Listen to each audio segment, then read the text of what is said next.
Voilà, bonsoir à toutes et à tous et bienvenue à ce Facebook Live organisé par l'association culturelle Joseph Jacquemot avec le soutien de la Fédération Wallonie-Bruxelles. Ce soir, nous allons faire le point sur la situation du football européen après l'épisode de la Super League, étudier comment ce sport populaire est devenu un énorme business et essayer de nous projeter un peu dans le futur. Et pour ce faire, nous accueillons Xavier Dupré, qui est économiste à la CJJ. Vous pouvez nous soumettre vos questions via les commentaires sous cette vidéo. Voilà, mais avant de donner la parole, Xavier, je vais procéder peut-être à un bref rappel des événements récents. Donc, il y a une dizaine de jours, le 18 avril précisément, 12 clubs européens, 6 Anglais, 3 Espagnols et 3 Italiens annonçaient la création d'une Super League, une compétition privée concurrente de la Ligue des Champions organisée par l'UEFA, qui est l'organisation européenne de football.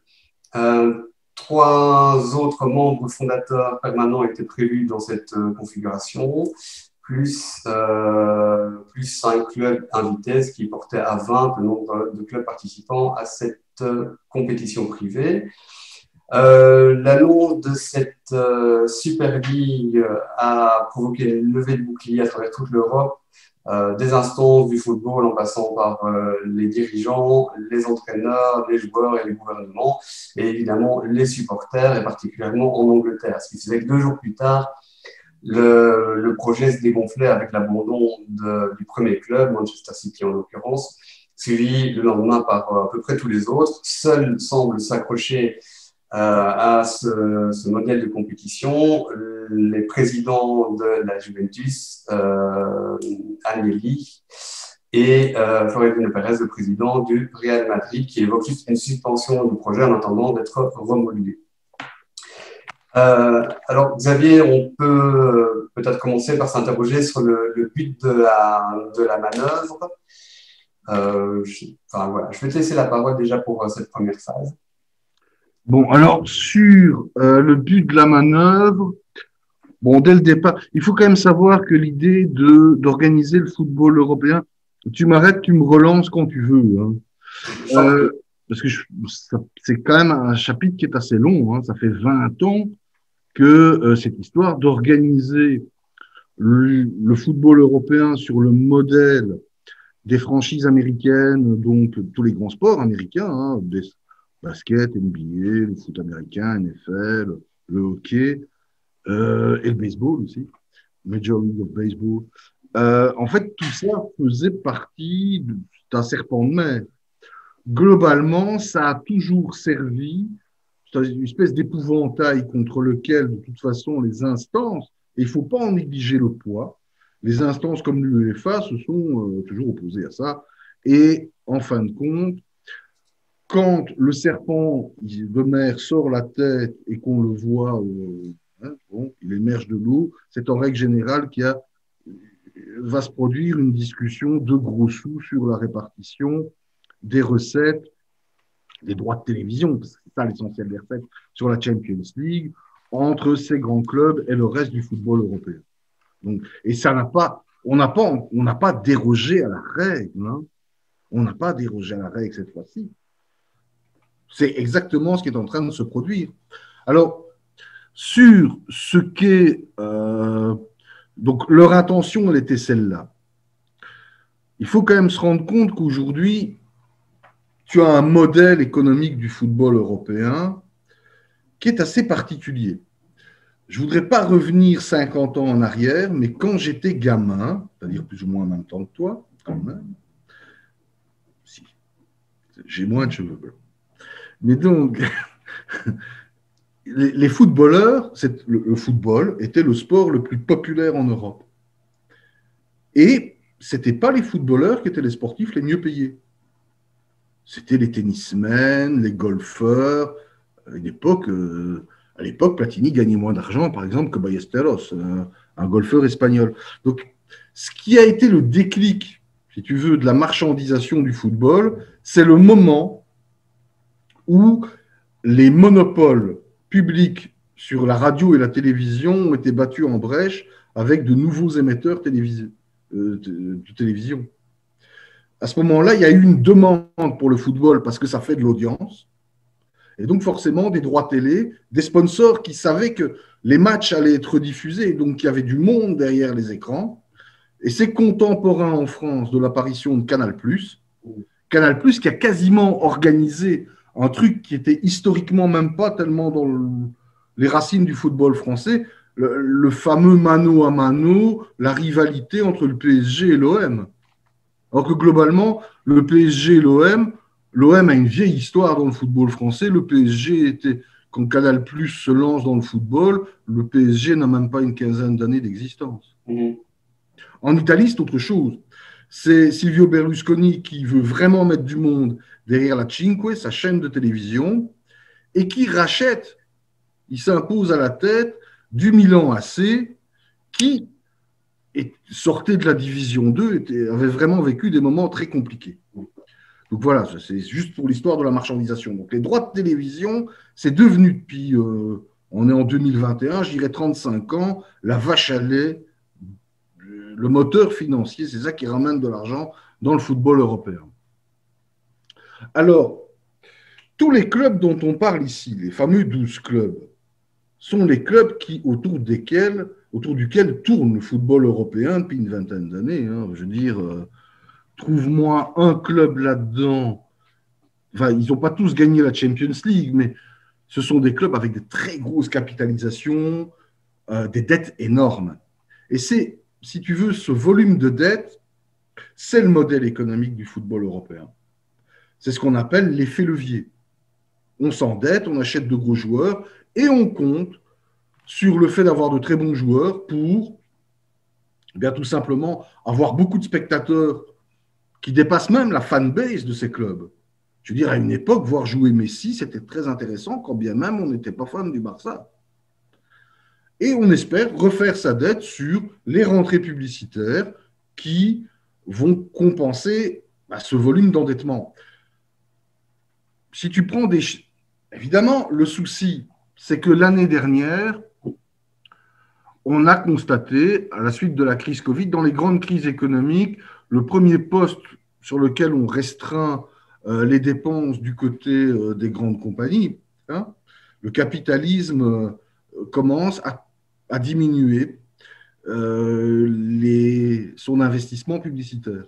Ce qui veut dire que l'année dernière, globalement, on voyait même des nouveaux médias qui progressaient en audience, mais qui voyaient leurs recettes ne pas progresser, parce que tout simplement, on avait restreint les budgets publicitaires.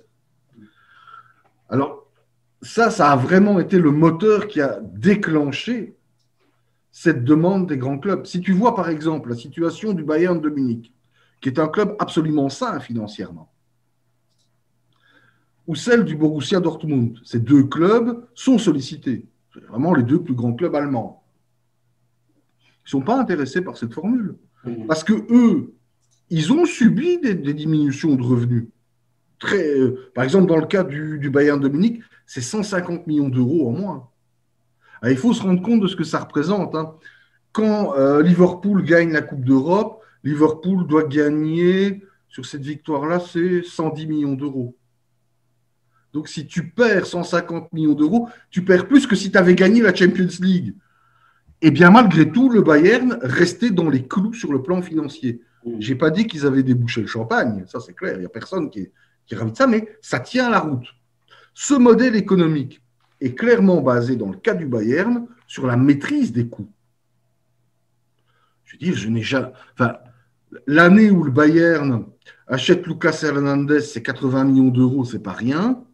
La même année, le PSG sort plus de, je crois que c'est 225 millions d'euros pour Neymar. Ouais. C'est hallucinant, quoi. Donc, alors ce modèle-là s'est généralisé en Allemagne parce qu'à partir de 2005, il faut savoir que le Borussia Dortmund était à 2 doigts de la banqueroute. Ils ont même reçu un prêt de 2 millions d'euros du Bayern. Alors là, c'était sur des lois sociales. Ils risquaient vraiment de fermer dans la semaine si ce n'était pas payé, le Bayern a avancé 2 millions d'euros pour sauver la compétition. Et donc, ça a été des très gros dégraissages du côté du payroll, un rachat de stade. On a vraiment, à ce moment-là, eu une gestion financière qui se caractérisait par un vrai souci de durabilité. Donc, tu as deux clubs, les deux clubs allemands n'étaient pas intéressés. Ils n'ont pas envie de s'endetter plus, ça ne les intéresse pas. Ils pratiquent déjà le fair play financier, qui consiste à ne pas dépenser plus que ce qu'on gagne, à ne pas faire des effets leviers. Eux le font. C'est même pas la peine de l'imposer, ils le font, parce que ça marche. Alors, sur le plan des résultats sportifs, ça marche quand même relativement bien. Genre, le Bayern, c'est le champion en titre de la Champions League, donc ça fonctionne. Maintenant, tu as d'autres clubs. Et alors là, ça, c'est typiquement des clubs anglo-saxons pour qui des diminutions de recettes du même ordre que le Bayern de Munich sont absolument catastrophiques. Si tu prends par exemple Manchester United, c'est la propriété des frères Glazer, Joël et Ephraim ou Avram Glazer, je ne me souviens plus je me souviens que du prénom d'un des deux frères. Comment est-ce qu'ils ont racheté Manchester United? Par une opération de leverage buyout. Ils ont tout racheté. Donc Manchester United, c'est 100% Glazer. C'est Glazer. Ils ont mis le paquet sur le capital. Ils ont acquis le capital du club. Mais ils sont financés comment? À 100% par de la dette. Pur effet levier. 520 millions d'euros. C'est-à-dire qu'ils ont mis très peu d'argent, voire zéro, voire quasiment rien. Ils ont mis très peu de cash en actifs tangibles à côté des dettes. Donc des modèles économiques comme ceux-là sont très, très sensibles à des variations de revenus, aussi faibles soient-elles. Donc forcément, tu retrouvais Manchester United qui voulait à tout prix retrouver le chemin de la profitabilité. Et il faut savoir quand même qu'en termes de chiffres, cette Champions League, cette nouvelle Champions League, cette Super League, c'était pas rien. J'ai écrit les chiffres quelque part. On était aux alentours de... Attends, je regarde ici. Ça n'a pas grande importance. On était à 3,5 milliards. Donc, on était à 3,5 milliards. Et cette Champions League, cette Super League, je vais dire Super League, même si leur idée était d'avoir une Champions League New Look. On va y venir. Ouais. En fait, dès que tu commençais, le simple fait de participer, ça te donnait déjà 350 millions de revenus. Mais il faut se rendre compte de ce que ça signifie. Ça veut dire qu'en fait, si on fait le rapport entre ce que rapporte la Champions League, tu la gagnes, tu as 110 millions d'euros, tu es membre du club de la Super League, tu gagnes 3 fois plus et tu n'as pas dû gagner un seul match. Ah donc ça c'est très clair. Pour des clubs très endettés, c'était évidemment la manne absolument désirée et souhaitée. Alors, sur cette Super League, le modèle économique qui a été mis en avant, c'était de dire qu'en fait, il y avait un prêt de la banque JP Morgan Chase, je crois. Oui, c'est Morgan Chase. Oui, c'est bien Morgan Chase. Oui. Le nom m'avait échappé. À 5 milliards d'euros remboursables sur 23 ans. Et puis, on allait distribuer les droits télé.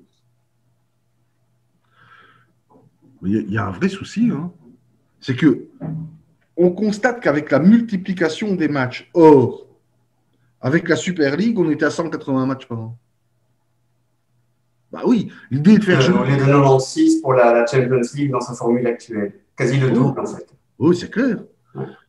Et on observe qu'il y a un désintérêt du public. Le désintérêt du public est corrélé avec le nombre de matchs. Ouais. Là, on va y venir aussi, donc on va pas anticiper. Okay. Mais en tout cas, ce que je peux dire, c'est que comme diffuseur, c'est très cher d'adhérer à une ligue à 5 milliards d'euros.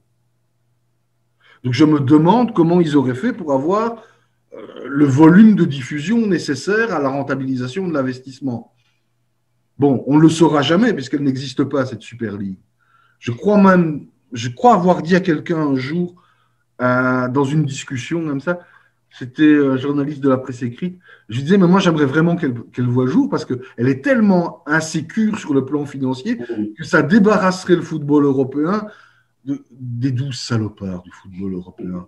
J'ai envie. Non, mais si on veut retrouver une Champions League, une Coupe d'Europe avec de la vraie compétition, il faut vraiment que ces clubs, à un moment donné, soient mis devant le fait accompli et doivent faire ce qu'a fait le Borussia Dortmund à une époque, revendre des joueurs, on diminue le train de vie et puis on revient. On assainit les finances. Bah oui, ça c'est clair, quoi.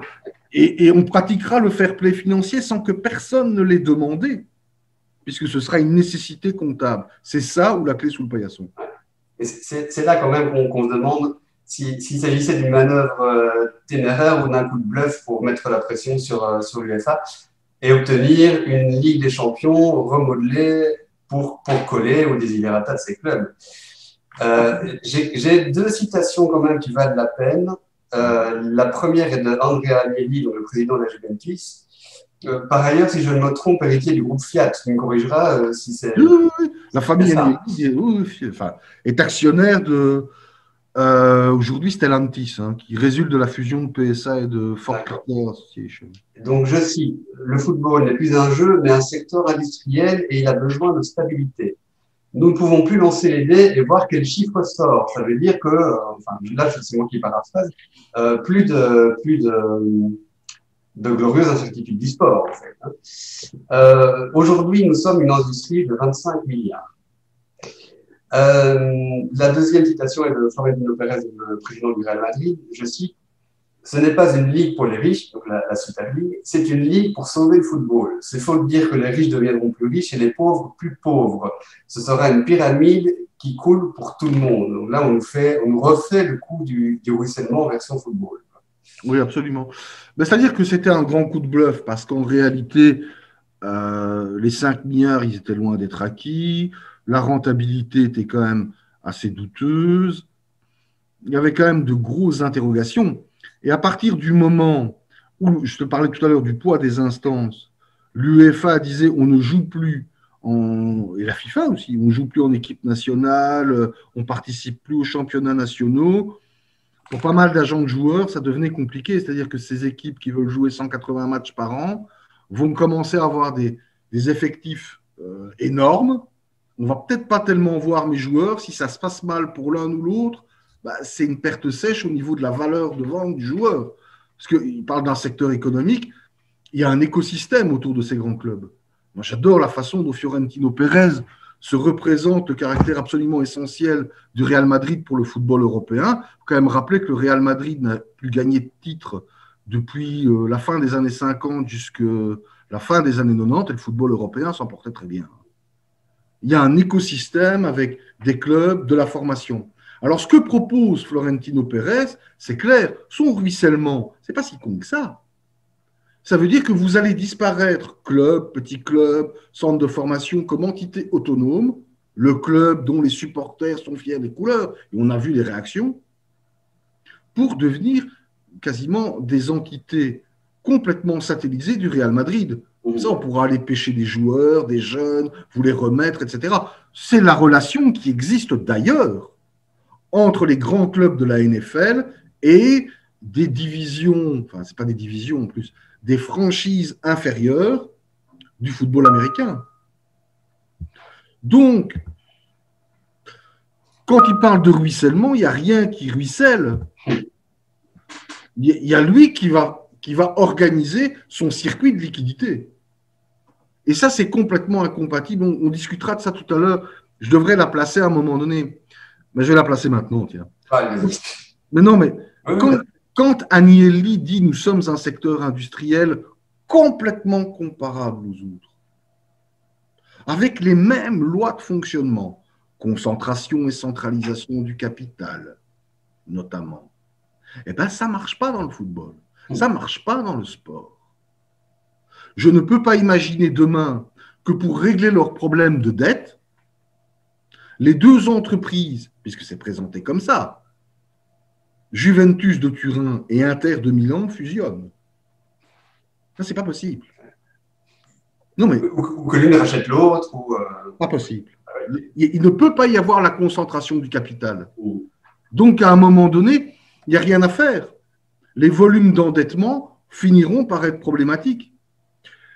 Et ils sont en train de se heurter à ça pour le moment. On en reparlera tout à l'heure dans les tendances. En tout cas, la comparaison stricte entre un club de football et une entreprise ne fonctionne pas. Mm. La possibilité de fusionner, de concentrer du capital et de créer un nouveau club qui serait l'Inter-Turin, ça ne parle à personne. Il y a une historicité du football. Mm. Il y a une historicité de ces clubs. Alors, ça ne fonctionne même pas dans les franchises aux États-Unis. Mais par contre, c'est vrai qu'elles, elles peuvent déménager de temps en temps. Mm. Elles changent de lieu en fonction des facilités qu'on leur offre. Pas toutes d'ailleurs. Cet élément d'historicité fait par exemple que tu ne pourrais pas avoir une équipe qui s'appelle demain les Sacramento Knicks. Les Knicks, c'est New York. Ça sera toujours New York. Donc, voilà, donc le football européen, là pour le moment, il est pris en étau entre une logique sportive dans laquelle il y a de l'argent. Il y a de l'argent depuis le milieu des années 80. Le football est en réalité professionnel depuis bien plus longtemps qu'on ne le pense. On dit tout le temps les années 50. C'est pas vrai. D'abord, en Amérique du Sud, si le River Plate s'est appelé les Millonarios, les millionnaires, c'est parce qu'il y avait de l'argent derrière le club et il y avait des primes qui étaient distribuées. Ce n'était pas des liens, c'est vrai, ce n'était pas un lien contractuel, salarial strict. Mais il y avait de l'argent. Simplement, la distribution de cet argent ne se fait pas comme une allocation de capital. On ne sait pas fusionner les entités productives du club. On ne sait pas fusionner les entités productives de football. Et donc, je dois couper ici une vilaine sonnerie et je vais le faire pendant que tu poses ta question. Je t'en prie. Mais en fait, on parlait de la situation financière des clubs. Est-ce que tu as des chiffres, peut-être pour nous donner un ordre d'idée et peut-être voir comment le Covid a impacté ces bilans? Est-ce que tu as des chiffres à nous donner à ce sujet-là? Alors, de toute façon, tu as eu des pertes de revenus pour l'ensemble des clubs européens qui se situent toujours au minimum. J'espère que cette sonnerie est coupée, je suis désolé. Qui se situent toujours au minimum aux alentours de 100 millions d'euros. Donc ça, c'est la facture minimale. Tu as des endettements qui sont très conséquents face à ça. Par exemple, le Barça, c'est 1 milliard de dettes. Alors, là-dessus, je disais quand même, à juste titre, il faut quand même regarder les choses clairement. J'entends souvent dire qu'il faudrait que les clubs redeviennent la propriété de leurs supporters. Le modèle des socios espagnols. J'ai beaucoup entendu. Cette sonnerie m'énerve, mais je ne sais rien faire. Je suis désolé. Ce truc se m'a sonné tout le temps. Mais je veux bien. Demain, devenons, toi et moi, sociaux du Real Madrid et on va voir en Assemblée Générale si on a autant de pouvoir de décision et d'influence que Florentino Pérez. Donc ça, c'est non. Ou que Laporta au Barça. Non, c'est non. Donc, si tu veux, le poids des instances, il est vraiment capital. D'ailleurs, c'est très intéressant. Dans le refus du PSG, le PSG qui a sorti près d'1 milliard d'euros, eux aussi, c'est un volume de dette très impressionnant. Je le situerai, mais je n'ai pas regardé le PSG, 750 millions d'euros. Donc, eux aussi. Mais ils opèrent en France. Alors, c'est vrai que là, il y a eu un refus politique. Il est motivé politiquement, le refus de la Super League. Bon, le PSG appartient à 100% à un fonds d'investissement qatari, Qatar Sports Investment. Bien. Les Qataris organisent une Coupe du Monde qui fait couler de l'encre, c'est assez particulier quand même. Pas que de l'encre, du sang aussi. Oui, non, mais je veux dire, c'est assez énorme. Non, c'est vraiment très particulier quand même, je veux dire. Bien. Donc la fédération qatari, c'est vraiment un truc. C'est quand même. Voilà, je ne pense pas qu'il faille être sociologue du sport pour dire qu'il ne faut pas aller à la Coupe du Monde du Qatar. Ça, n'importe quel citoyen peut le faire. Mais il ne faut pas. Il faut vraiment boycotter cette Coupe du Monde. Mais dans un football comme le football français, je te parlais du modèle des clubs allemands. le football français. Comment on fait ruisseler l'argent? La fédération en perçoit une part et redistribue, y compris dans des structures amateurs. Qui sont... Est-ce que si les Qataris s'étaient mis à ce point en marge de la Fédération française de football, on aurait eu un clash politique immense. Donc le poids des fédérations a été important. Sur d'autres chiffres que je pourrais te donner, je dois aussi te mentionner simplement ceci, c'est que si on regarde par exemple l'ensemble des recettes publicitaires qui sont garanties, parce que c'est ça l'avenir du football européen, pour la prochaine Super League, la prochaine Champions League, décidément pas confondre les deux, on est à 6 milliards d'euros. Rien. Ils ont approché un fonds d'investissement britannique qui va allonger le pognon, paraît-il. Alors, je reformule la même question. Tu as 180 matchs par an, ce qui est énorme, autant que dans la formule Super League. Tu as 6 milliards pour couvrir le tout. Je ne connais pas les conditions exactes du prêt. Mais tu auras toujours ce même désintéressement du public, donc une chute des audiences, donc une valeur de l'écran publicitaire qui va diminuer. Donc, je n'ai pas l'impression, si tu veux, qu'aujourd'hui, le football européen ait vraiment trouvé la solution pour régler ces problèmes. Ces problèmes, en fait, quand tu as un taux de profit qui diminue avec des dettes, dans le capitalisme classique, les entreprises fusionnent. On concentre du capital. Comme il sera à tout jamais impossible de créer un Inter-Turin ou un Standard d'Anderlecht. Attention, hein. Tu as raison. Ou un River Boca. Là, c'est mortel. Eh bien, tu vas aller vers... Moi, c'est ce que je vois. Il va y avoir une déflation du football européen. On va aller vers des moments où des clubs vont devoir assainir leur bilan. Parce que et on assainira le nombre de matchs aussi. Mais pour le moment, il faut donner raison à ces clubs. Et à mon avis, les instances attendent le moment de la grande déflation du football européen. De toute façon, le football européen, la Champions League aujourd'hui, il est tellement central que ça n'enlèverait même pas de la compétitivité aux championnats européens tels qu'ils sont organisés aujourd'hui. Puisque le but du jeu d'un club ou d'un centre de formation en Amérique du Sud, dans des pays qui ont des traditions, d'immenses traditions de football, Uruguay, Argentine, Brésil évidemment, c'est de vendre ces joueurs à des clubs européens professionnels. Donc s'il y a déflation en Europe, il y aura déflation partout. L'UEFA ne prend aucun risque. Et la FIFA non plus, parce que la Coupe du Monde, elle, qui est construite sur un autre modèle, les gens vont continuer à regarder les matchs. La Coupe du Monde continuera à être tout à fait rentable. Donc je pense que dans la tête de l'UEFA, c'est on va droit dans le mur. De toute façon, on y allait quand même. Et on n'a pas perdu la direction des opérations. Et quand on sera dans la phase de déflation du football européen, il n'y aura plus personne qui ira soutenir Florentino Pérez pour faire une Super League. Ce sera fini. Là, à ce moment-là, il faudra qu'ils dégonflent leur bilan. À mon avis, c'est ce vers quoi on se dirige. Alors peut-être qu'ils vont tenter ces grands clubs vont quand même tenter quelque chose. Quand tu vois 180 matchs par an, tu vois leur niveau d'endettement, il faut avoir des joueurs pour les tenir, ces 180 matchs. Ce n'est pas donné à tout le monde. Ils vont peut-être tenter d'essayer d'organiser la prochaine Champions League avec l'idée suivante, c'est-à-dire qu'il y a un premier tour où tout le monde se bat les uns contre les autres, et puis il y a un niveau de compétition où on bénéficie d'une wild card parce qu'on est Arsenal. Et c'est à ce moment-là, en règle générale, qu'il y a plus de matchs à élimination directe, plus d'enjeux, plus de spectateurs. La Champions League ne commence à fonctionner qu'à partir des quarts de finale ou s'il y a de grosses affiches huitièmes de finale. Voilà.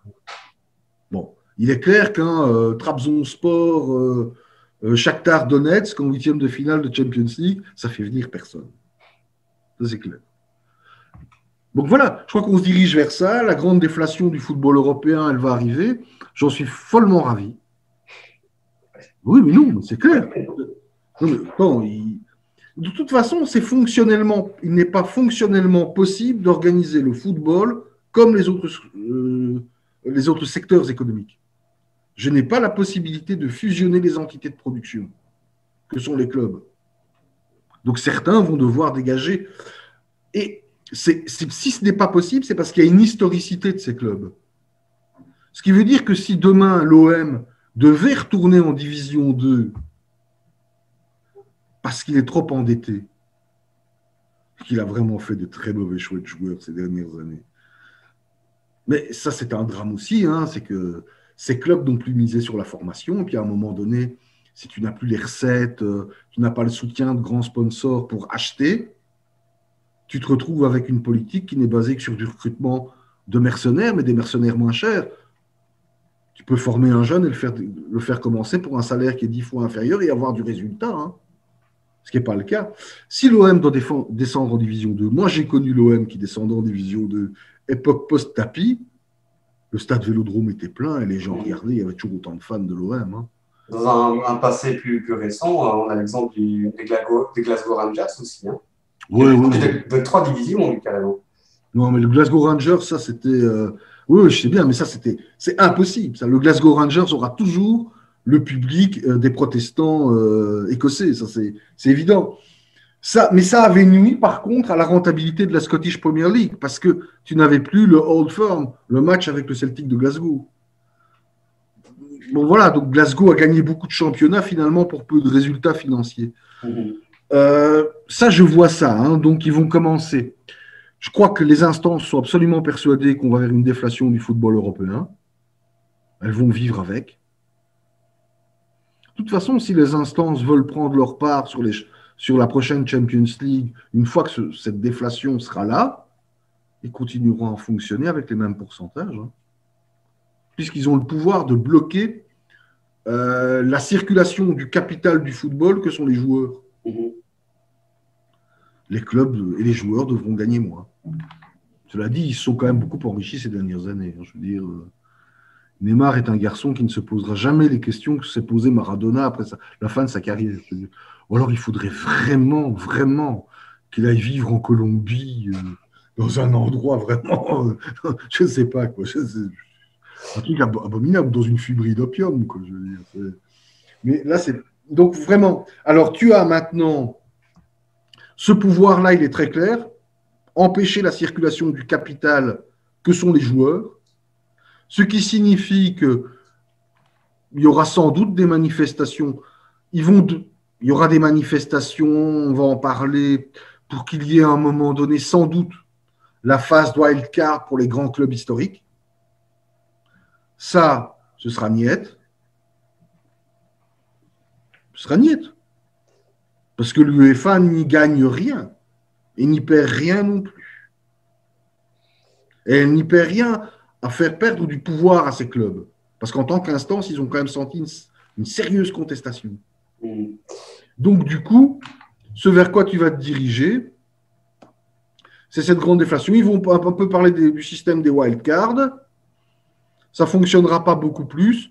Et dans certains cas, tu auras des pressions pour rentabiliser davantage. Là, ce sera géré au niveau des fédérations, les championnats nationaux. Tu as déjà une proposition aujourd'hui de ces 12 clubs, des grands clubs britanniques, donc pas seulement ceux qui étaient membres de la Super League, des clubs de niveau un peu inférieur, un peu sub-top, d'organiser une mini Champions League britannique qui intégrerait les grands clubs anglais et les 2 grands clubs écossais. Tu as des propositions aujourd'hui pour avoir moins de matchs avec des équipes un peu assurer des matchs un peu plus prestigieux en France, avec moins de matchs. Alors, chez nous, il y a le projet de Beneliga aussi, hein, avec le fusion d'une partie du championnat des Pays-Bas avec les meilleurs clubs belges. Hein. Ouais. La Beneliga, à mon avis, ça c'est typique. Hein. Oui, ça serait un peu l'équivalent. Je pense que ce genre de dossier va revenir, ça c'est clair. Maintenant, il faudra toujours respecter cette historicité du football. Donc, il faudra qu'il y ait Anderlecht et le Standard. Mais en fait, globalement, la Beneliga, il y avait Bruges, le Standard, Anderlecht et puis les grands clubs hollandais. Hein. J'ai pas vu Genk et Gand, sans doute. Genk et Gand, j'en ai pas entendu parler à l'époque. Donc, eux, Gand est très demandeur. Gand est demandeur maintenant. Oui, oui, oui. Ok, d'accord. Ça, je n'avais pas suivi ce dossier-là. Bravo, Bon, tu c'est suis une mieux le petite football belge que parenthèse. moi. Mais ok, tu aurais ces clubs-là, tu aurais ça. Il se pourrait qu'on débouche vers ces trucs-là. Maintenant, euh, la Beneliga, du point de vue du football wallon, je suis bien, ça veut dire que la marginalisation de Charleroi, la fin quand même du grand classique wallon. Maintenant, je pense que du côté du Standard, les supporters du Standard, on n'a jamais considéré le match contre le Sporting de Charleroi comme un classique. Hein. Faut pas... Oh, Ça, parce que tu n'as peut-être pas vécu des matchs à l'intérieur du je sais stade pas. pendant le derby. Non, j'ai jamais. Mais écoute, je suis pas le championnat de Belgique, donc je suis championnat de France, mon Europe. Mais donc Si on moi, peut revenir, si mais on peut donc revenir. on va sans doute aller vers des pressions vers ce type-là. Mais avant peut-être parce que c'est Ouais. plutôt le mot de la fin en fait, Ok, d'envisager un peu pardon. l'avenir. Mais je pense qu'il serait intéressant de revenir un peu aussi sur certaines étapes qui ont jalonné allez, l'arrivée du foot business en Europe, a commencé peut-être par l'arrêt Bosman en 95. Oui. Alors l'arrêt Bosman en 95,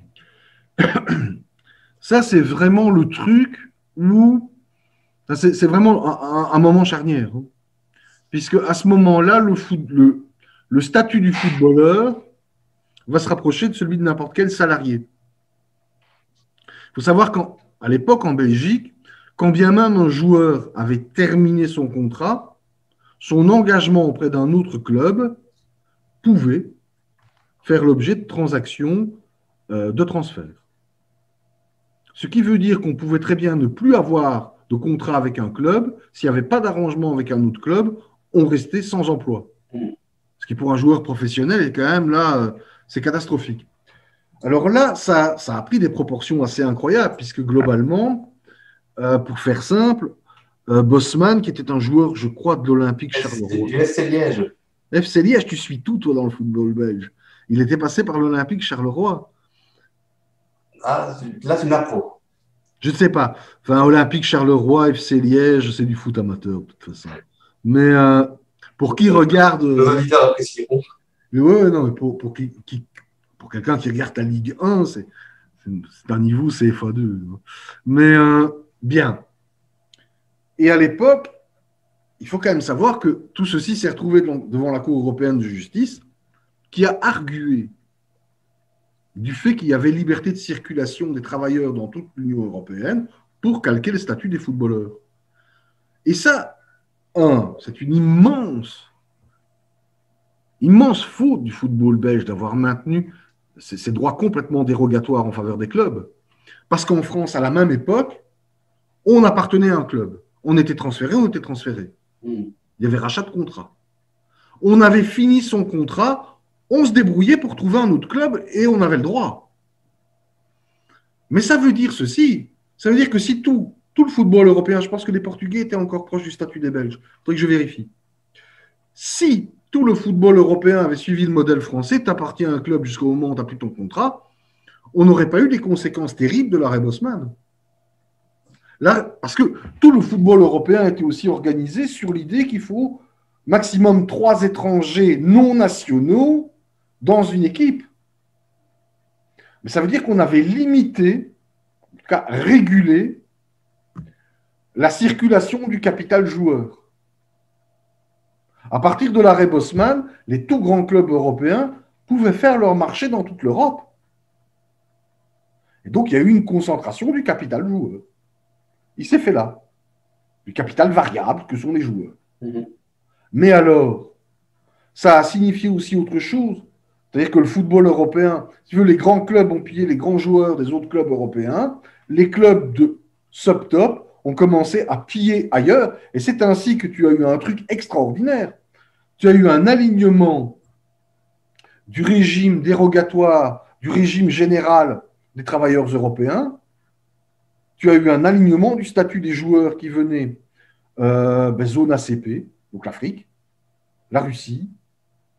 Je me demande s'il n'y a pas eu encore quelque chose avec l'Amérique du Sud. Mais on devait aller piller ailleurs, piller les talents ailleurs, parce qu'on ne les avait plus sur place. Et en même temps, vu la situation des structures footballistiques de ces pays, oui, ils ont circulé. Il n'y avait pas grand monde pour les garder de toute façon. Il y avait quand même des différentiels de salaire qui étaient énormes. Et dans certains cas, revendre des joueurs a carrément sauvé certains clubs de la faillite, ou a permis le développement d'autres choses. Parce que certaines fédérations sont très pauvres. Donc, on se souvient de Waslan Beveren, il n'y a pas si longtemps, qui jouait quasiment avec 11 Ivoiriens. Oui, ils avaient une filière assez bien développée là-bas. Je vois que tu suis vraiment le football belge. Je découvre Wasland Beveren. Ça aussi, c'est le niveau amateur. Faut quand même pas plaisanter, quoi. Mais voilà, oui, c'est comme ça que ça s'est produit. Il y a aussi l'époque où je crois il y avait, dans certaines équipes italiennes, je crois qu'il y avait 8 Sud-Américains sur le terrain. 8 ou 9 Sud-Américains sur le terrain. C'est là qu'on trouvait des joueurs. À un moment donné, Catane, sous la direction de Diego Simeone, était devenu quasiment un club sud-américain. Parce qu'ils pouvaient le retrouver. Et Catane marchait bien comme club. C'était un club qui venait de rien. Simeone était un bon entraîneur, il débutait. Il était en train de prouver qu'il était bon. Et il leur trouvait des joueurs qui étaient meilleurs marché et qui jouaient mieux que ce qu'il y avait sur le marché en Italie. Et il connaissait tous les contacts, il connaissait Coppola en plus. Donc il connaissait tous les grands agents argentins, il les connaissait. Il faisait son marché là-bas. Mais le football européen est devenu à ce moment-là, c'était une conséquence tout à fait funeste. Il est devenu un pilleur mondial. Tu as quasiment aujourd'hui. L'époque à laquelle, si tu regardes, les résultats des coupes intercontinentales qui opposent le vainqueur de la Champions League au vainqueur de la Copa Libertadores. Je me souviens d'une époque où le Milan AC pouvait être battu par le Vélez Sarsfield argentin. Ils gardaient leurs bons joueurs. C'était avant l'arrêt Bosman. Ou dans la foulée, mais aujourd'hui, c'est quasiment impensable. Je veux dire, San Lorenzo rencontre le Real ou le Barça, c'est catastrophique. Ils ne savent plus garder leurs joueurs. Ça va même très loin, c'est qu'aujourd'hui, tu as des joueurs qui partent au niveau de la formation. Donc, c'est quasiment leur dernière année de formation. On va quand même les tester. Moi, je me rappelle de l'époque où un joueur comme Tagliafico, quand même, Tagliafico, c'est l'arrière gauche de l'équipe d'Argentine. Il est parti, mais il n'était pas encore international à ce moment-là. Il est parti de Banfield, qui était un club de Division 1 en Argentine, pour jouer en Division 2 en Espagne. Mais il sauvait les finances du club. Et c'était tellement prématuré, mal foutu, puis il est rentré, puis on a quand même cédé à l'Independiente, où on avait besoin d'argent, à l'Ajax d'Amsterdam, qui est aujourd'hui un club qui n'est plus clone de ce qu'il a été. Parce que eux aussi, les Hollandais, eux non plus, les Hollandais, ils n'ont pas su garder leurs joueurs. D'ailleurs, on voit bien, il y a 2 ans, la remarquable saison de l'Ajax d'Amsterdam, c'était clair. Ouais. C'était clair, tous les bons allaient partir. Ouais. C'était écrit.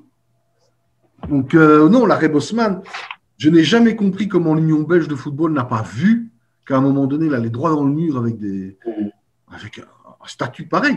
Ce qui faisait dire à un philosophe de l'UCL qui aimait bien le football aussi, je vais retomber sur son nom, Van Parijs, que le joueur de football était un esclave. Oui. Non, mais c'est vrai, mais il y avait quelque chose de ça. C'est-à-dire que tu n'étais plus rémunéré, tu n'avais plus de loi sociale, tu n'étais plus protégé au niveau de ta santé. Et plus de possibilité de jouer. Pareil. Et tu étais bloqué, complètement bloqué. Donc, tu appartenais à un club qui ne te payait plus. Ça, globalement, le football français l'avait évité. Donc, jamais on a vu un joueur français qui se retrouvait appartenant à un club, mais ne jouant plus. Si ça se passait mal quelque part, tu étais viré. Il y a eu des types virés pour faute grave. Mais s'ils se retrouvaient un club, ils se retrouvaient un club. C'était leur problème. Là, on a mis en branle quelque chose qui a, si tu veux, concentré, pour reprendre de la socio-économie marxiste, le vocable, la conceptologie de la socio-économie marxiste, qui a concentré le capital variable dans les rangs d'une quinzaine de clubs. Et là si tu veux, tu as eu historiquement la fin des monopoles de radio-télévision, donc les recettes de droits de télévision, fallait faire de l'audience avec le football, et ça marchait bien. Franchement, ça marchait bien. Et après ça, tu as eu l'arrêt Bosman, et là, tu as eu une accélération de la marchandisation. Alors, devant cette espèce d'emballement de la marchandisation du football, ce qui s'est produit, c'est qu'on a commencé à s'endetter beaucoup en se disant on aura de toute façon les meilleurs joueurs, on concentre le capital variable et ça fera venir des téléspectateurs. Donc, de toute façon, on aura un retour en termes de droits télévision. Et c'est ce modèle-là qui est en train de se fracasser aujourd'hui. Et je pense qu'en fait, dans la tête, l'analyse de pas mal de grands clubs, c'est la crise Covid qui est la cause de tous les problèmes. Je pense qu'elle a amplifié des choses qui existaient déjà avant, qui étaient problématiques. La perte d'audience, trop de matchs et des matchs sans intérêt. Je dirais, enfin, on est quand même... Parce qu'on compte les matchs de Champions League, mais il faut aussi se rendre compte qu'à côté de ça, on a maintenu en Angleterre la Cup, la FA Cup, le championnat, et on a aussi la Coupe de la Ligue, la Coupe des clubs professionnels. En France, pareil. Il faut à un moment donné arrêter. Il y a trop de matchs, là. En France, on va y venir sur ce point en particulier. En France, ils ont quand même supprimé la Coupe de la Ligue. Ah non. Mais pour les clubs anglais, effectivement, en plus, ce sont souvent les clubs qui vont le plus loin en Coupe d'Europe. Donc, ça a un nombre de matchs. Un Mohamed Salah à Liverpool joue jusqu'à, attends, je compte vite fait, 60 matchs. Oui, 60 matchs par an. Dans la Coupe de la Ligue. En club, plus les coupes, les matchs en. La Coupe de la Ligue en France a été supprimée en 2020 à cause de la crise Covid. Donc là, il y avait vraiment une prise en compte. France Télévisions ne voulait plus mettre de l'argent là-dessus. Ah oui, parce que c'était les seuls matchs qui étaient retransmis par France Télévisions. Enfin, c'était le seul rediffuseur. Il n'y avait déjà pas grand monde pour ces matchs de Coupe de la Ligue. Donc, mais global. Et alors, tu devrais voir dans les années à venir une volonté de rentabiliser le football en travaillant, en diminuant le nombre de matchs dans les championnats nationaux. Ça, je pense que c'est ce vers quoi on va se diriger, mais des gens comme Mohamed Salah ont effectivement énormément de matchs chaque année. Oui, ça c'est évident, c'est même un vrai souci, c'est-à-dire que pendant très longtemps, on a dit les progrès de la médecine sportive font qu'une carrière de footballeur peut durer 5-6 ans de plus. Si on continue avec cette intensivité des matchs, on va retourner vers les schémas des années 80-90 où une carrière de footballeur s'arrêtait à 30 ans. Si je reviens un peu quand même en arrière, donc après l'arrêt Bosman, moi j'ai noté une autre étape, enfin une série d'étapes dans l'avènement du foot business, qui sont les réformes successives de la Ligue des Champions. Donc, la Ligue des Champions, dans sa formule avec groupe, apparaît en 92. Je pense que Bruges en faisait partie avec l'OM à l'époque. Donc, il restait 8 clubs après des phases d'élimination directe, donc 2 groupes de 4, pour passer à 16 équipes en phase de groupe en 94. Et en 97, pour moi, là, c'était une révolution. On passe non seulement à 24 équipes en phase de groupe, mais aussi on permet aux vice-champions nationaux des meilleurs pays de participer à ce qui était jusque-là une compétition réservée uniquement aux champions nationaux.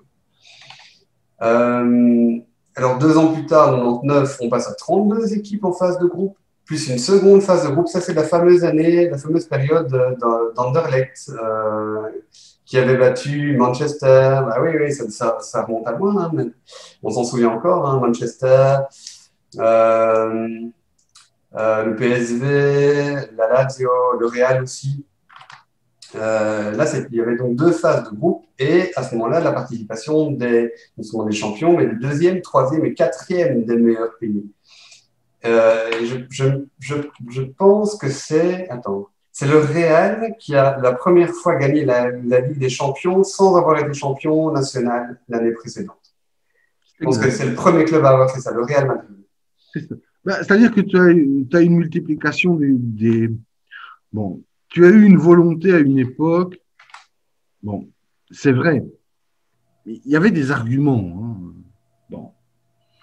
Ces grands clubs ont argué, et pas complètement à tort d'ailleurs, du fait que la Champions League ne représentait pas les meilleurs clubs européens. Pas systématiquement. Ce qui est vrai. Ah oui, oui. Non, mais C'était l'essence de la compétition, justement. C'est de permettre à des petits clubs de créer une surprise dans 2 matchs à élimination directe. oui. Voilà, pour faire un bon parcours. Les petits clubs n'allaient pas si loin que ça, et les surprises n'étaient pas si nombreuses que ça. Mais en tout cas, c'est vrai que si on avait eu la Champions League en 88-89, on aurait eu le Naples de Maradona, et je ne pense pas on aurait trouvé que cette équipe usurpée, c'était sans doute la meilleure équipe d'Europe à l'époque. On n'aurait pas eu la victoire de l'Étoile Rouge de Belgrade l'année suivante ou l'après.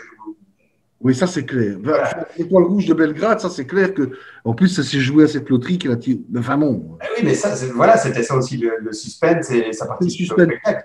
J'ai J'ai quand même un chiffre que je voudrais donner. à l'époque des gens qui contestaient l'idée qu'on organise la finale en un seul match et qu'il fallait mieux l'organiser, comme ça avait été le cas à une époque, en aller-retour. Oui. Là, il y avait sans doute plus d'équité sportive. Enfin bon, peu importe. Mais c'est vrai qu'après ça, tu as eu une multiplication du nombre d'équipes tant qu'il y a eu des spectateurs qui venaient, des téléspectateurs qui venaient regarder, on a fait grossir le nombre de matchs. On a tiré sur la tant et plus. Et on a réduit le suspense au niveau sportif. Hein. Allez, depuis 92, donc ça va faire 30 ans. C'est clair, tu n'as plus eu de grosses surprises. Voilà, il y a eu Marseille en 93, l'Ajax en 95, donc ça remonte déjà. Hein. Et la dernière grosse surprise, c'était Porto en 2004. Depuis lors, la Ligue des Champions n'a été remportée que par des clubs fondateurs de la Super League ou des clubs pressentis pour l'intégrer. Donc, en l'occurrence, essentiellement de Bayern et Dortmund. Alors, sur l'OM en 93, ce n'est pas une surprise quand tu vois le budget qu'avait l'OM à l'époque. Tout à fait. Tapi avait mis le paquet. Tapi s'est servi de l'OM, lui carrément, dans une vraie vision à l'ancienne du football, et très marseillaise en fait. C'était sa danseuse pour atteindre un certain niveau de pouvoir. Donc c'est vraiment de l'argent qui a été... Là, il n'y a pas à dire, il ne cherchait pas à récupérer son investissement.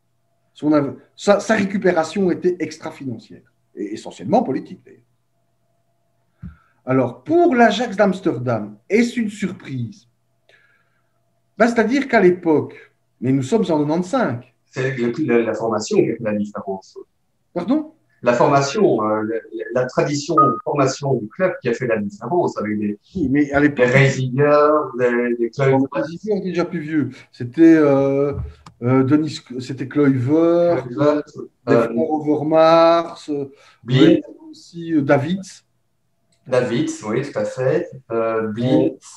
Alors, oui, mais Blind était déjà plus vieux, mais il était issu de l'école de formation. Oui, oui. Tu avais même Rijkaard qui était déjà plus vieux, qui avait réintégré, mais lui aussi était la formation de l'Ajax. Alors, eux, ils étaient sûrs de garder.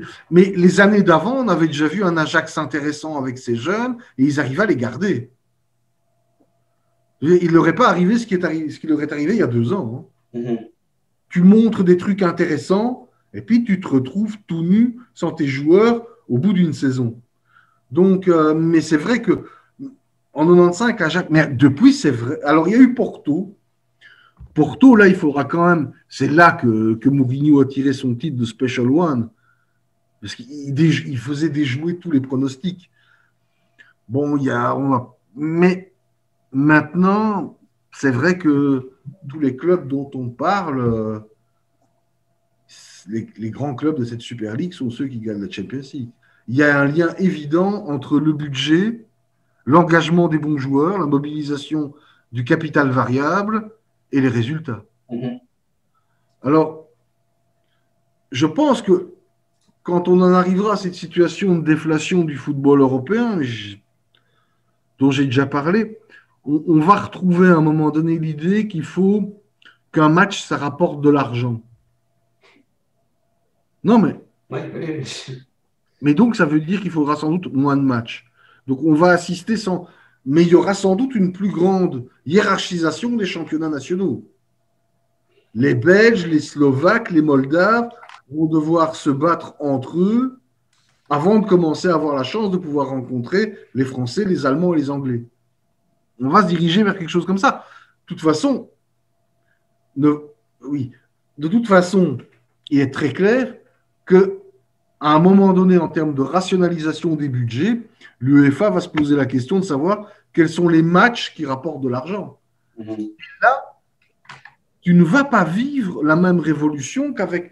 Enfin, si tu veux, tu vas être beaucoup plus dans la lignée, l'histoire longue de la Champions League, même avant, quand c'était la Coupe d'Europe des clubs champions.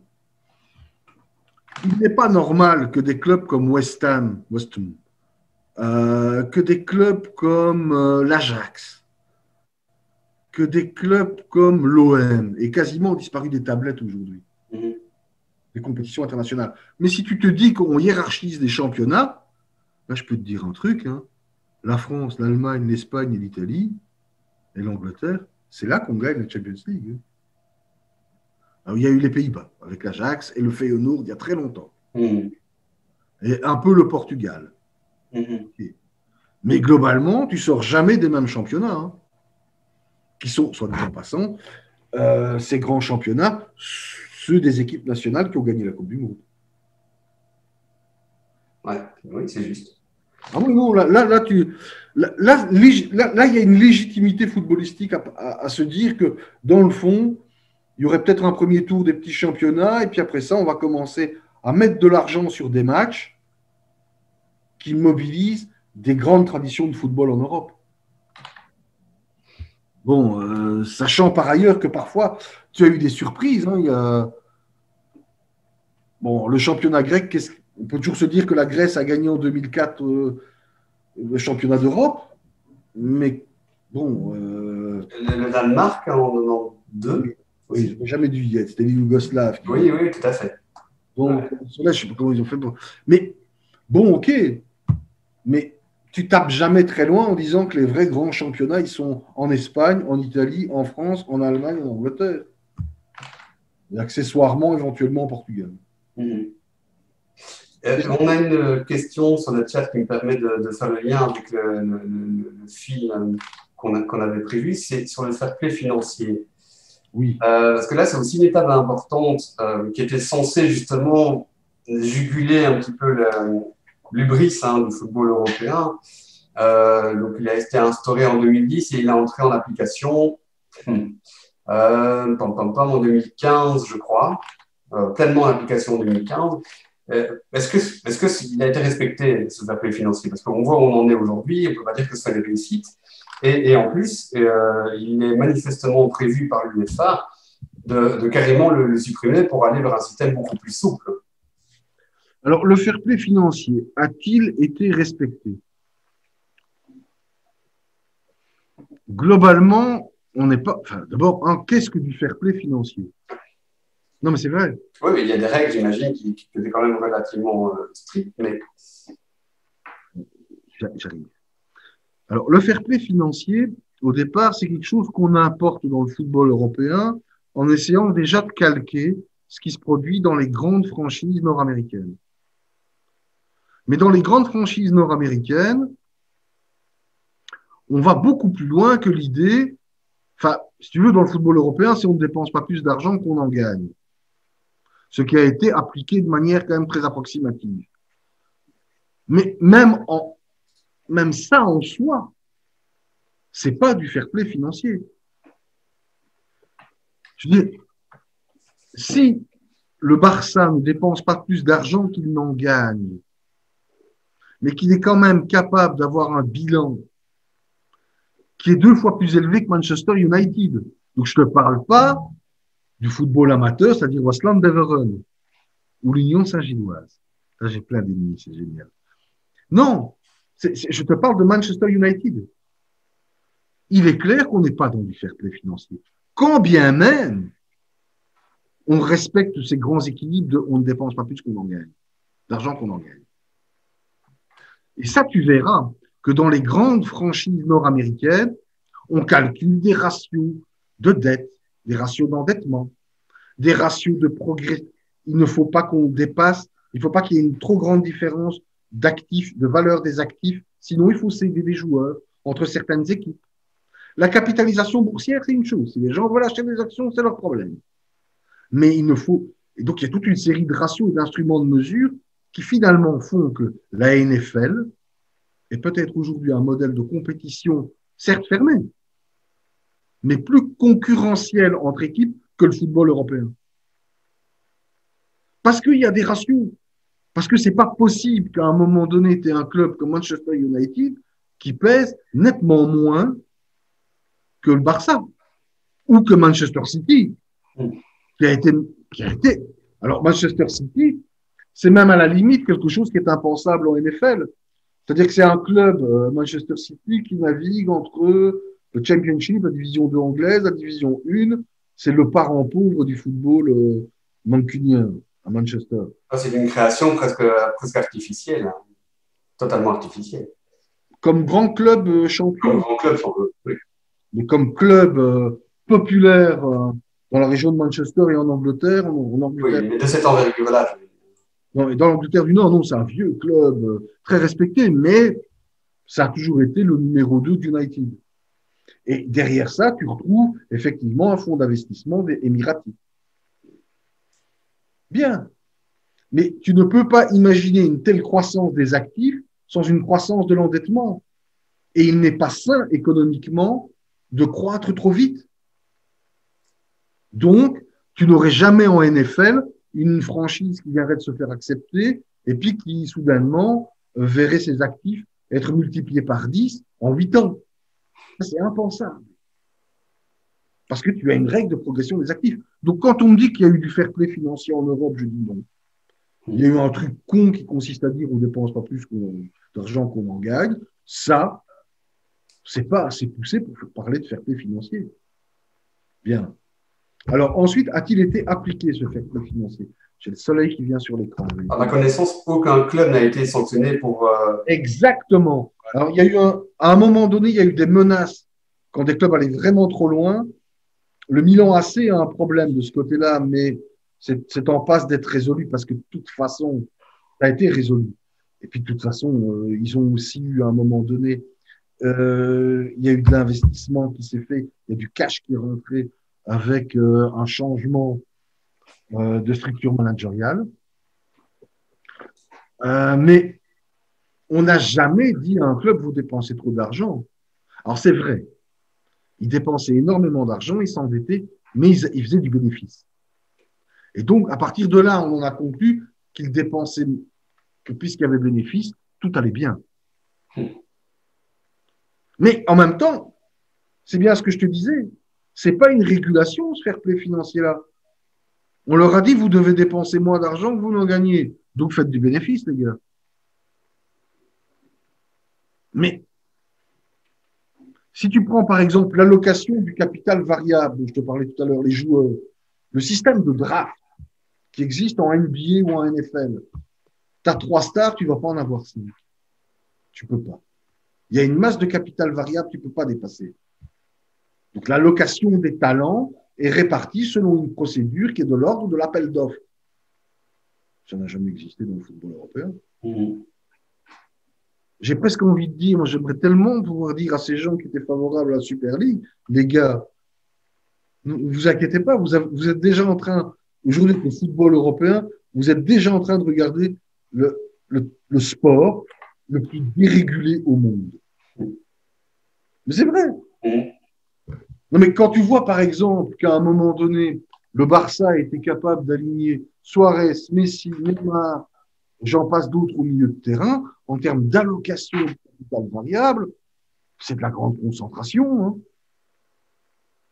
C'est de la grande concentration. S'il y avait un système de draft qui est conçu comme un appel d'offres, quelque part, oui, c'est très anglo-saxon. Les clubs offrent sur des talents individuels. Ces gens peuvent appartenir à un club, sortir du sport amateur, semi-amateur, américaine, ou bien être agent indépendant. Peu importe. Et on doit correspondre à un certain prix pour ne pas, à un moment donné, mobiliser trop les ressources.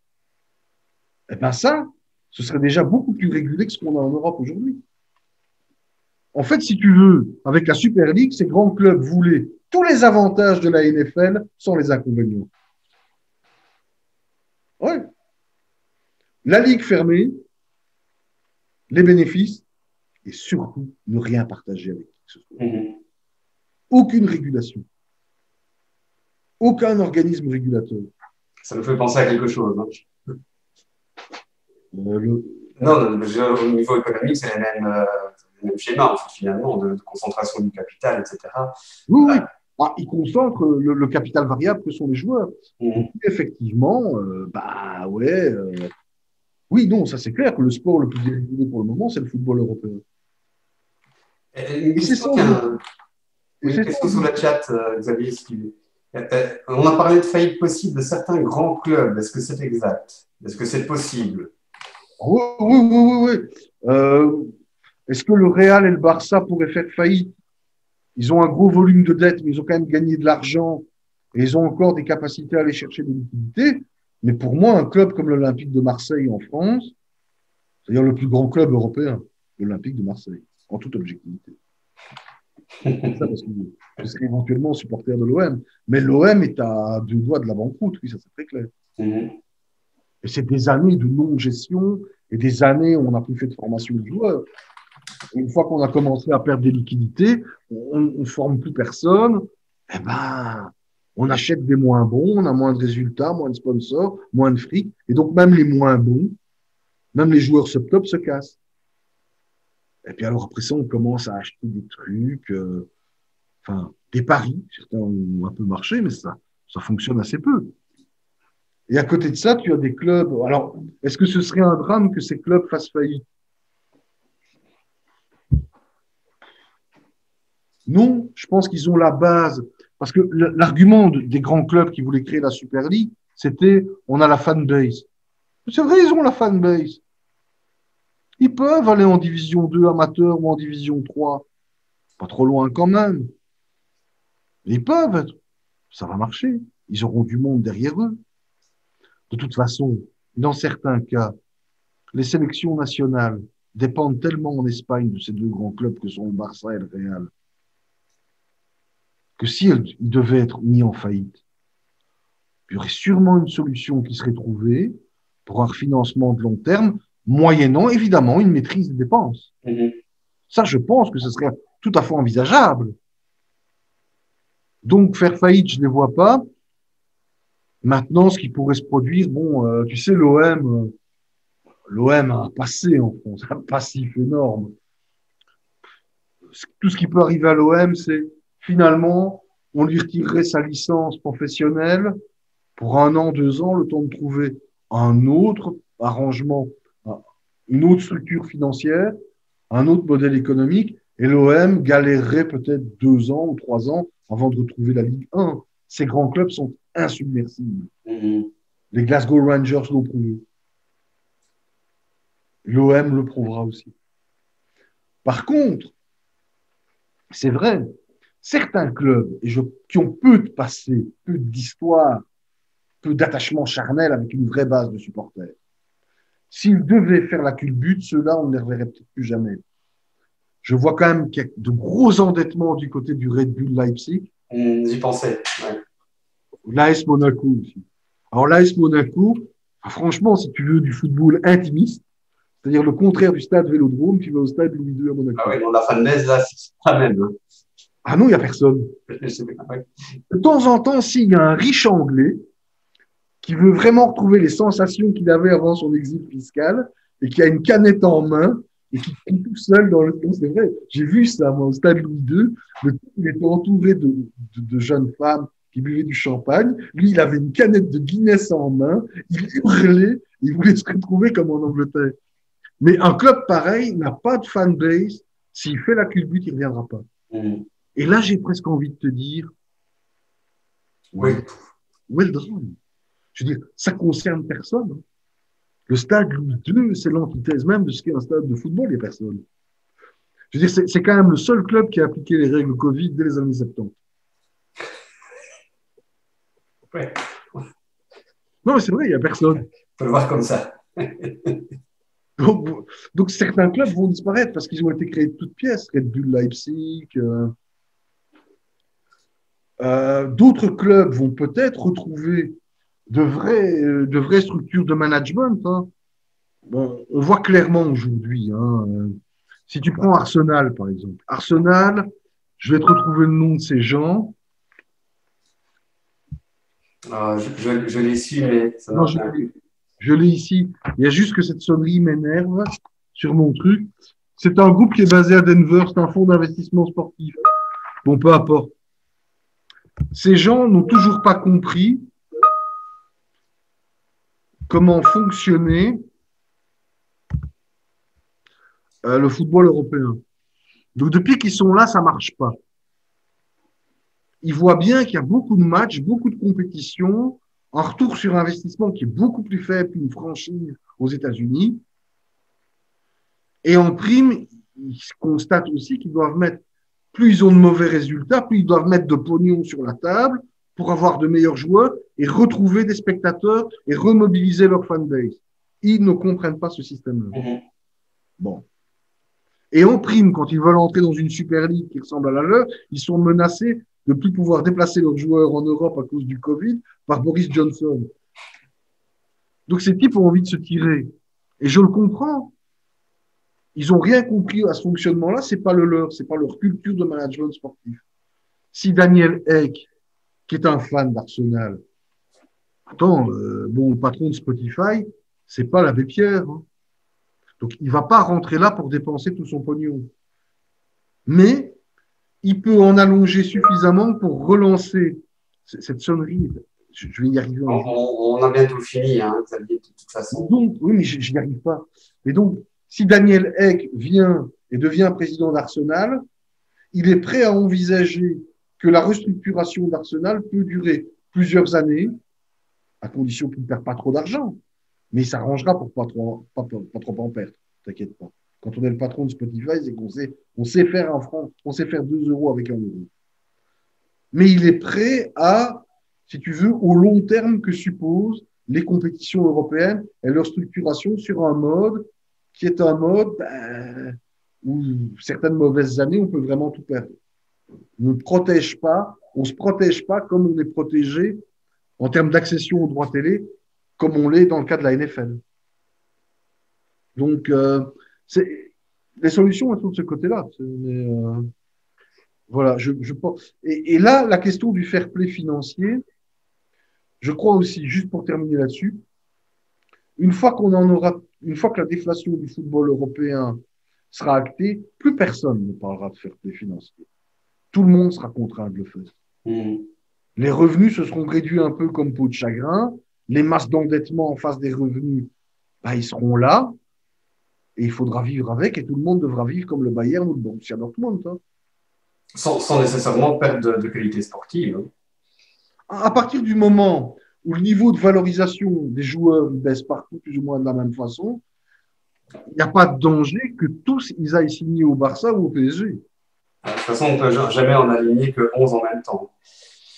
Ouais, enfin, on peut quand même faire tourner un banc aussi. Et ça fausse les compétitions. Ça fausse les compétitions. Quand tu vois, par exemple, ici, championnat de France, la plus belle équipe, le LOSC. Je ne dis pas ça parce que mon père est du LOSC, mais c'est vrai. Mais si Jonathan David se blesse, c'est fini. Par contre, si Di Maria doit louper un match contre Angers, c'est pas un drame pour le PSG. Donc, il y a quand même là un rapport que, je veux dire, tu gagnes plus facilement une compétition quand tu fais tourner un banc. J'entends. Il y a la gestion des égos aussi, qui est pas toujours facile quand même. Donc, voilà. À partir d'un certain niveau, ces gens sont tous des mercenaires. Ouais. Ils ne pensent plus qu'au fric. L'ego, ils y pensent plus beaucoup. Je veux dire, franchement, non, leur ego, c'est leur équipe nationale, c'est des choses comme ça. Mais c'est l'argent. L'argent est prédominant. Très, très dominant. Là de ce point de vue-là, il y a sans doute plus d'ego. Mais l'ego fait partie de la compétition sportive. Donc, si tu as 11 types qui sont d'une humilité exemplaire, qui sont jamais prêts à marcher sur leurs voisins pour avoir quelque chose, mais qui savent bien jouer avec un ballon, on n'en fait pas des footballeurs. Non, ils ont une belle technique, mais il y a tout un aspect. Être un compétiteur, c'est vouloir imposer son ego. C'est vouloir s'imposer. C'est comme ça. C'est ça la compétition. Donc, mais l'ego aujourd'hui a un peu disparu. Tu as des types qui sont prêts. Allez, regarde par exemple. Tu as des types qui signent aujourd'hui en sachant qu'ils n'auront pas de temps de jeu au Real, au Barça, parce que ça rapporte plus. Ça, c'est un truc que tu imaginerais beaucoup plus difficilement en NFL, par exemple. Parce que, à un moment donné, avoir trop, puisque de toute façon, le système ne le permet pas, puisque l'allocation des talents se fait sur mode d'un appel d'offres, eh bien, il n'y a aucune équipe qui peut mobiliser tellement de talents qu'à un moment donné, enfin, tu aurais une équipe qui sera en turnover complet et d'autres pas. Ça, tu peux pas l'envisager. Mais le fair play financier, il va s'imposer de lui-même le jour où on sera dans cette déflation du football européen. Et je répète, les grands clubs qui ont une histoire passeront à travers, combien même ils doivent faire faillite. Tiens, on a une question ici sur le chat sur la part du sponsoring dans les revenus des clubs. Est-ce qu'il y a toujours un intérêt des sponsors à investir dans le produit football? Bon, d'abord, le sponsoring représente encore dans la structure d'un club comme le Bayern de Munich environ 40% de ses revenus. Donc, évidemment, un club bien géré, qui maîtrise ses dépenses, qui maîtrise son endettement, finalement, le sponsoring va représenter une plus grande part que dans un club qui est allé très très loin dans les endettements et a besoin de recettes publicitaires, de recettes TV, des droits de télévision. Ça, c'est clair. Bon, bien. Mais ça garde un intérêt. Le football, il n'y a rien à faire. Sponsorisé. Si tu prends par exemple Gazprom, il a acquis une visibilité. C'est une entreprise qui est un géant dans le secteur énergétique, qui était très peu connue en Europe il y a une quinzaine d'années. Aujourd'hui, ils sont très connus. Principal sponsor de la Champions League. Donc, il y a toujours un intérêt. L'intérêt, il va naître du fait. Enfin, j'ai presque envie de dire, je suis sponsor. Je veux sponsoriser un truc, je veux être connu comme entreprise. J'aurai toujours plus intérêt en Belgique à avoir une petite bande quelque part à Sclessin plutôt qu'à sponsoriser toute la fédération de curling. La fanbase crée le truc.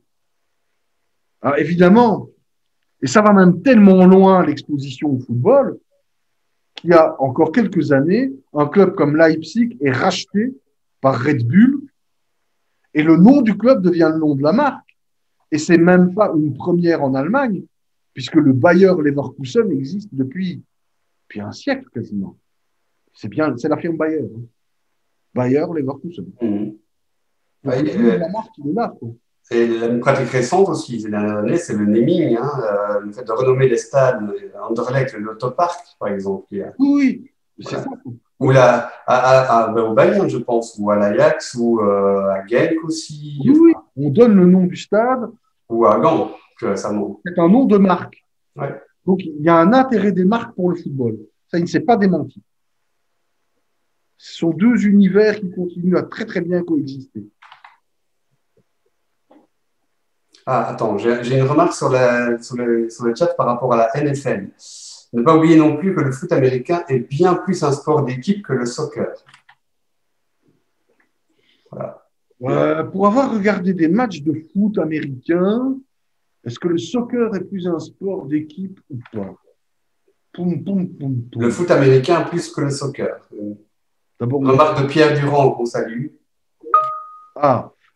Sans doute, il y a une part de création qui est moindre que dans le football, mais je rappelle quand même des fondamentaux à Pierre Durand, c'est que à l'époque, il avait l'âge de regarder le football, moi je n'étais pas né.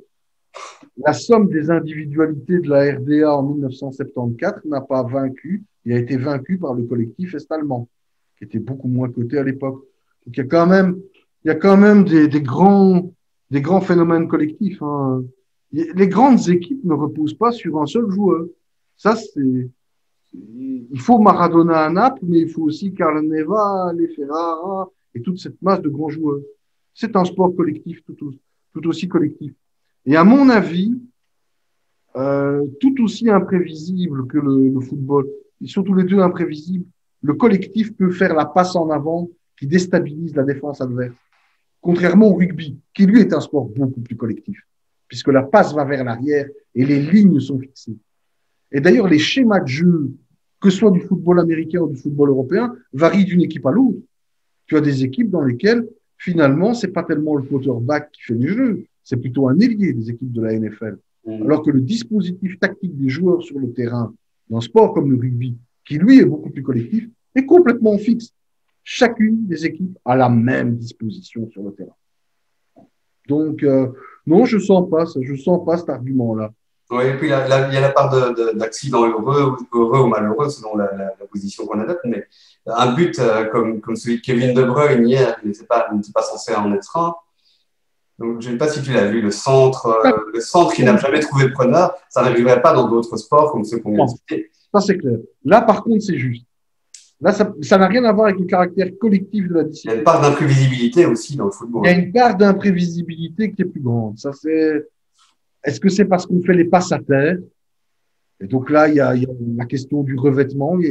Je ne sais pas. Mais en tout cas, c'est vrai qu'il y a une plus grande imprévisibilité du côté du football. Ça, c'est vrai. Je te parlais de ce match que gagne l'Allemagne de l'Est avec son immense collectif défensif, très grosse discipline défensive en 74. Le but est marqué parce que il faut que Sparwasser, Jürgen Sparwasser, oui, je me rappelle de lui, qui était l'avant-centre de l'équipe d'Allemagne de l'Est. Ils sont un très beau centre de Lauk, qui avait joué à l'Union Berlin. Il reçoit le centre, la balle rebondit sur le sol, il ne sait pas la contrôler, il met sa tête, mais c'est son visage, et puis le ballon rebondit bien, et là, il se ferait un merveilleux passage avec un contrôle du gauche pour son pied de frappe qui est le droit, et ça part merveilleusement. Mais il y a une part d'imprévisibilité. Et ça, c'est ce qui fait que là cette part d'imprévisibilité-là, elle n'existe pas dans la NFL. On va essayer tout doucement d'atterrir. On a encore un peu de temps, mais on va peut-être glisser vers la conclusion, si tu veux bien. Voilà, on va ici essayer de clôturer sur ce qui pourrait se passer dans les prochains mois ou les prochaines années. Donc, on a déjà parlé de la lassitude du public pour le format actuel et par rapport à l'inflation, l'explosion des matchs, je pense. Le calendrier surchargé, enfin la baisse de qualité aussi, pardon, et alors les calendriers surchargés avec l'épuisement des joueurs. On a vu ces dernières années aussi des joueurs et des entraîneurs, et pas des moins renommés, prendre position pour essayer d'alléger un peu le calendrier.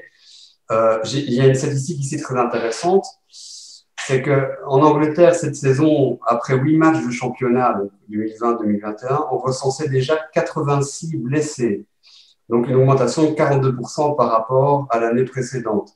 Alors le Covid a joué sans doute un rôle sur un plan purement médical, mais on ne peut pas exclure évidemment l'explosion des matchs pour expliquer ces déboires physiques. Et donc, je rappelle aussi que dans le projet de Super League, on passait à 180 matchs de septembre à janvier. On le donnant aussi dans la formule actuelle, mais la réforme de la Ligue des Champions qui était prévue à l'année 2024, donc avant le projet de Super League, on va sans doute être réformé sous pression des clubs dissidents, prévoit aussi 180 matchs étalés sur plusieurs mois. Et il faudrait qu'un club dispute jusqu'à 17 ou 19 matchs pour gagner la C1. Donc, en plus de tous les matchs nationaux des différentes compétitions et pour les joueurs, des matchs des équipes nationales. Comme tu disais, on va dans le mur.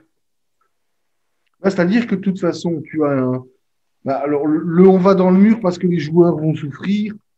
Ça, comme le disait Paul Breitner, c'est marrant le statut de joueur de football. J'ai le niveau de vie d'un milliardaire et je suis considéré comme du bétail par mes employeurs. Donc, il disait tout le temps, je suis à mi-chemin entre le milliardaire et le vous, dans une étable. Donc, s'il faut les sacrifier, on les sacrifiera. Mais c'est pas pour ça qu'on ira droit dans le mur. C'est parce que cette multiplication des matchs, avec beaucoup de matchs sans véritable enjeu ou intérêt sportif, lasse le public. Donc, en tant qu'annonceur publicitaire, t'as pas envie de mettre ton fric là-dessus. Tu vas pas, si tu veux, tu sens bien que ces matchs-là intéressent de moins en moins de monde. Donc, quelque part, ton écran publicitaire, tu vas vouloir le payer nettement moins cher. Donc, forcément, tu auras une chute des revenus sur l'ensemble de la compétition. Quelle est la part dans ce processus des marchés étrangers parce que j'imagine que, j'ai pas dit la question, mais les matchs de la Ligue des Champions sont retransmis sur tous les continents, ce qui n'était évidemment pas le cas avant. Dans ce cadre-là, je comprends qu'effectivement, on ne pouvait pas garder l'ancienne formule pour plaire à ce public-là, parce que même si une petite équipe, une année, faisait un bon parcours, bah, voilà, personne n'a envie de voir dans ces pays-là un club de seconde zone allez, euh, bref, tutoyer les plus grands clubs. Est-ce que là aussi, il n'y a pas... Enfin bon, je crois que tu as compris la question, mais... Alors, les droits de télévision, qui sont la vache à lait des compétitions de football, en réalité, c'est antérieur à la réception des matchs de Champions League. Enfin, le football, hein, il a deux marchés rentables et trois marchés de diffusion. Il y a l'Afrique, mais c'est pas là que les spots publicitaires sont les plus rentabilisés. Il y a l'Europe et l'Amérique du Sud. Et l'Asie? Quoi? L'Asie? Pas grand monde qui suit. Enfin, le plus grand événement sportif en Asie, c'est la finale de cricket en Inde. Parce que quand on voit le succès de certains clubs en Chine, par exemple, où ils font des tournées maintenant oui. en avant-saison. Ça commence à être suivi, mais c'est un championnat encore très national en Chine. Donc l'idée n'est quand même pas de débloquer trop de fonds pour. L'idée est quand même de mobiliser. Tu veux, l'économie chinoise, c'est un capitalisme d'État. Donc la plupart des grandes entreprises, des grandes banques dépendent de l'État. La volonté de l'État n'est pas de mettre des annonceurs chinois sur des matchs de Champions League, mais de mettre des annonceurs chinois qui vont engraisser la fédération chinoise de football. Donc c'est pas là le marché quelque part. Si tu veux, il y a un attrait du public, mais le marché a été bouclé du côté des annonceurs. Alors les annonceurs européens, pour toucher le public chinois, vont d'abord miser sur le fait que le championnat chinois est très fortement retransmis, il est très promotionné. Donc il y a une volonté très nette là-dessus. L'Amérique latine est un chouette championnat, est un chouette marché, mais l'essentiel de la Champions League, ça reste encore et toujours le vieux continent. C'est là qu'on fait de l'annonce, quoi. C'est là qu'il y a du public, quoi. D'accord, mais si on sort ici des droits de retransmission, le merchandising aussi peut-être a plus de poids sur le marché asiatique, par exemple.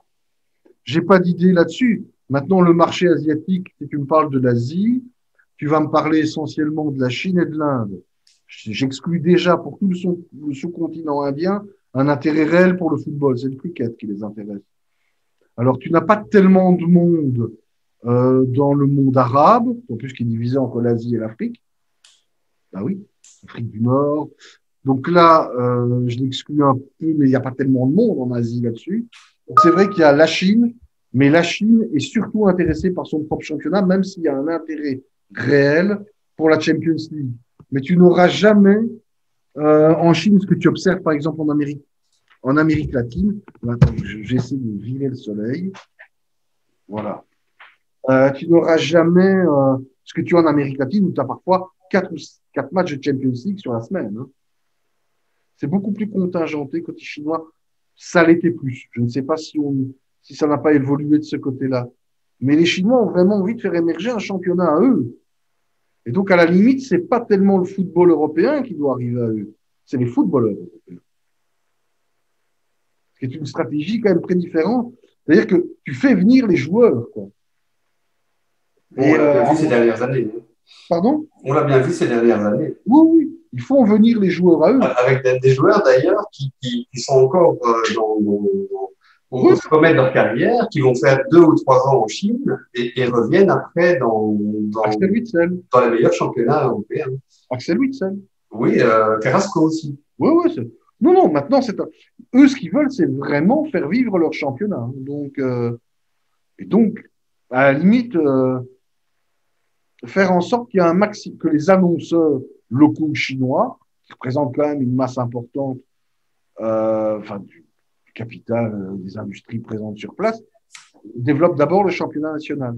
Donc, mais tu vois, en fait, je crois même que tu n'as d'intérêt du public et à une forte diffusion en Chine de la Champions League qu'à partir des quarts de finale.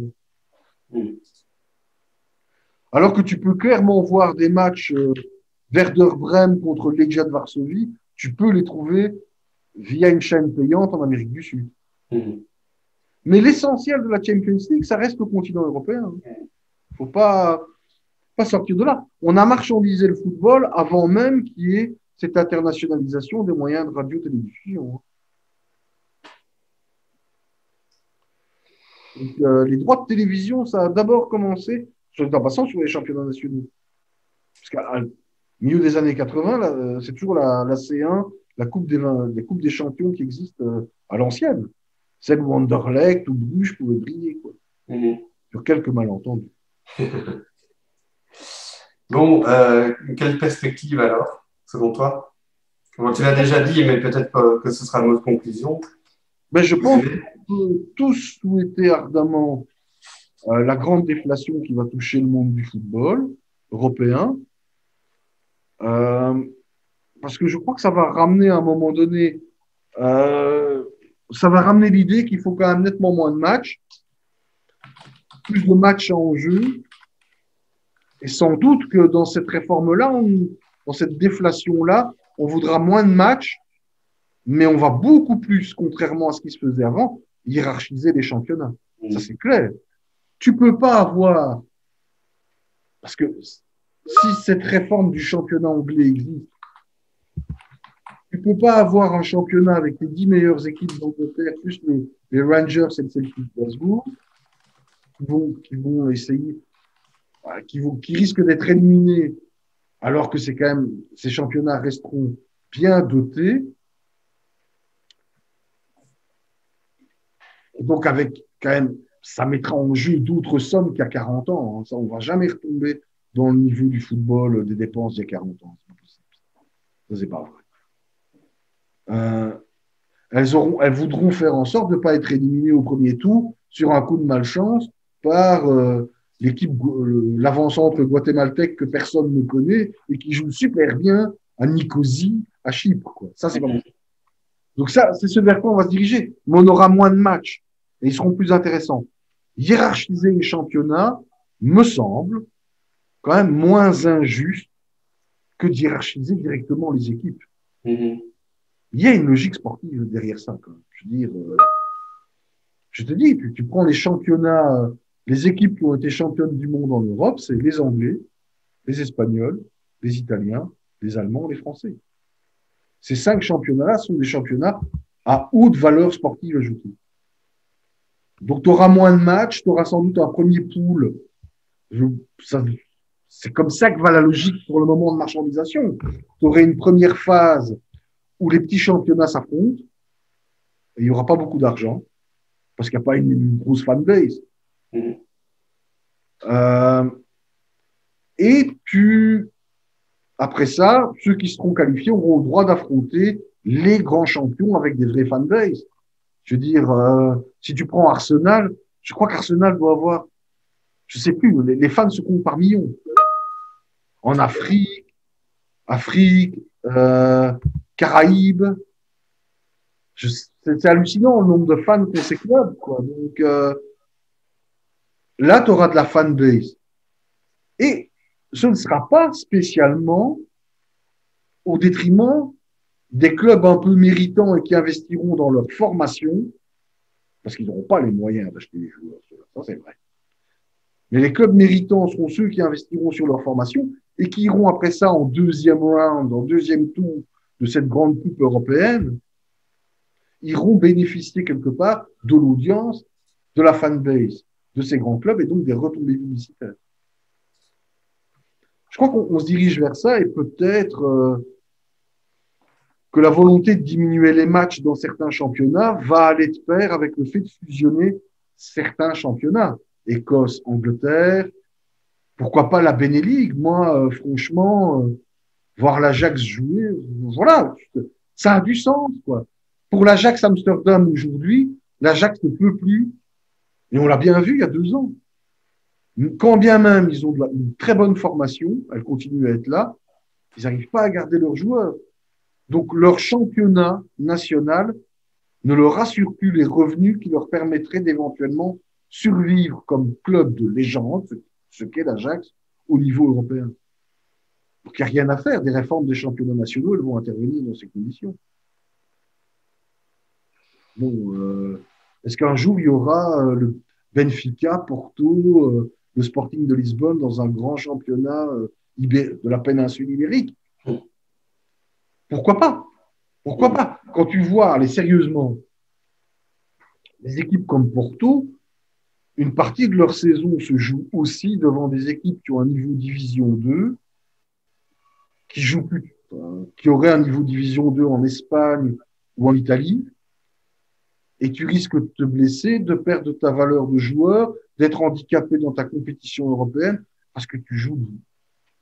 Ça, je pense que la prochaine ère du football, ce sera de la déflation, mais ce ne sera pas le retour aux championnats nationaux tels qu'on les a connus. Parce que de toute façon,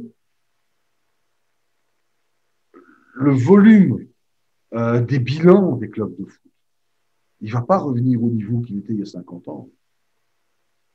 Il y a 50 ans, un joueur de football professionnel comme Michel Platini, quand il débutait à l'AS Saint-Étienne, il avait le salaire d'un cadre moyen dans une banque. Non, mais c'est vrai. Et il roulait dans une Peugeot un peu luxe. On n'est plus du tout dans ces niveaux-là. Et l'AS Saint-Étienne s'appelait bien Association sportive parce que c'était une véritable association loi 1901, une ASBL comme la structure dans laquelle toi et moi évoluons. On n'en est plus là aujourd'hui. Ça, je pense que le voyage en arrière complet, j'en rêve, mais il ne l'aura plus. Bien, mais si tu n'as rien à ajouter, je regarde une dernière fois sur le chat, on n'a plus de nouvelles questions. Je propose qu'on en reste là. Je voulais simplement dire à Pierre Durand que le talent individuel, ça compte aussi en NFL, parce que quand même, Tom Brady nous a montré de très grandes choses sur la finale du Super Bowl. Quand même, tout seul, Tom Brady a fait en Super Bowl. Et je salue Pierre Durand. Bonjour à Pierre, bonsoir à tout le monde. Merci de nous avoir suivis. Merci Xavier pour ton apport. Voilà, à bientôt sans doute pour d'autres activités. Merci, bonne soirée.